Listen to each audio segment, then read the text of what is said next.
In this video, I will share with you how to enable journaling on Mac. So first, search for disk utility. This is it. Click on it, and then select the drive that you want to enable journaling for, and go to File. And here you will see Enable Journaling. But first you should unmount the volume you want to program, then go to File, and you will find that Enable Journaling is activated. Since I have this my MacBook runs on this drive, I cannot unmount it to enable to see a clickable enable journaling here.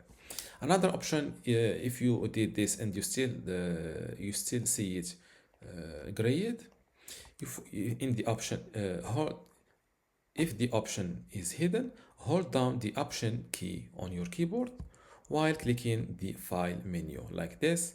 Now I am holding the option key, click on File, and you will see Enable Journaling activated here.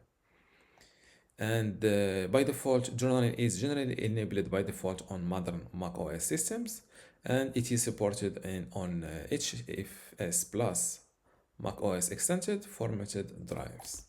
And this is how to enable journaling on Mac. If you still have a question, leave it in the comments below, and don't forget to give this video a like. Thank you.